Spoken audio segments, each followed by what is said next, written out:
Vote Rejoin EU. Vote Rejoin EU. Now, Britain is to be made to pay into the European Union's budget as the price for Keir Starmer's reset deal with Brussels. And new EU documents demand financial contributions to the bodies that manage food standards and also the carbon markets rules that Britain will have to follow. It was also revealed that Britain will be blocked from making any changes or amendments to those rules, making the UK, quite simply, a rule taker and not a rule maker with Brussels. And that was the precise opposite of what Brexit was meant to do. Let's speak now with the leader of the Rejoin EU party, Richard Morley. Richard, always a pleasure to have your company. You've got to be delighted because step by step we're creeping back into the European Union. As always, a great pleasure to be with you. Thank you for having me. Well, if you think I'm delighted with Keir Starmer's approach, and frankly, I'm not, because he's not going around it in the right way. As you so correctly say, we seem now to be paying for something without actually getting the benefits fully of what we're paying for. And I completely agree with you that the Starmer approach is inadequate. However, the real thing that he should have done, of course, was to begin the process of rejoining the EU. And then we would be paying our payments and receiving the benefits fully of what we're paying for.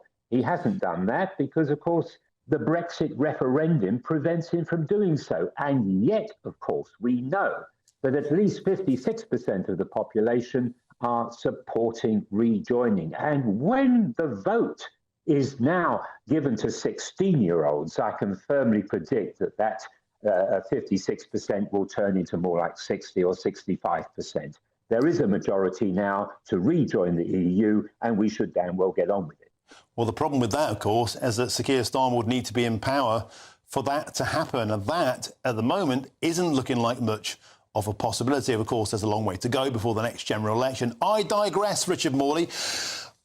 Are you happy with the notion, you probably are, again, that we've seen two European leaders now come to Britain inside 1 week? Emmanuel Macron, Brits were sold a lie over Brexit, a decision he called deeply regrettable. And Chancellor Friedrich Merz yesterday, I personally deplore deeply the UK's decision to leave the European Union, both, of course, surrounded by EU flags. They haven't got the memo, have they? We've left.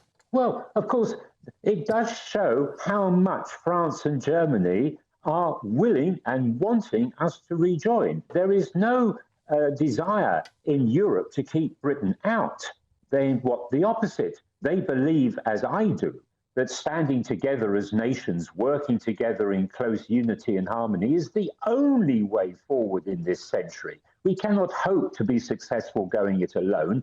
And the crises that you've just been talking about on your programme just now over immigration is a signal of how difficult it is for Britain to be a sovereign nation in this unified world, where basically being a sovereign nation means, well, Europe has no responsibility really to stop these people coming over. And they damn well should do. And were we to be in the EU... They never had any responsibility to stop people coming here before Brexit, and a pitiful handful were ever returned to Schengen area countries when we were in the European Union. Richard Morley, that is one of the great Remainer myths. The idea we could deport people willy-nilly to the EU before Brexit is a total fantasy. Yes, but the world has changed a great deal since Brexit. As you know, the immigration crisis that we now face is significantly higher than anything we ever even conceived of at the time of Brexit. Same in Germany, Greece, Indeed. Italy.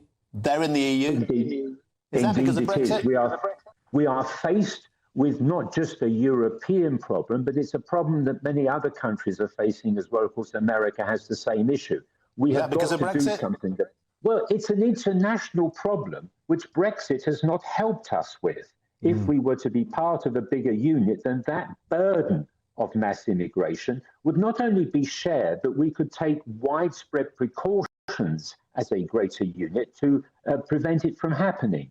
Of course, I share your concerns about immigration, and I do think that a lot of things have got to be done to control this situation. But I don't think that being a sovereign nation separate from the EU is the best way of doing it. Okay, Richard Morley, we began this conversation as friends. We part as friends. I always appreciate your company. I really do. Thanks for joining us, the leader of the Rejoin EU party, Richard Morley. You're a scholar. Thank you. Vote Rejoin EU. Join the EU vision.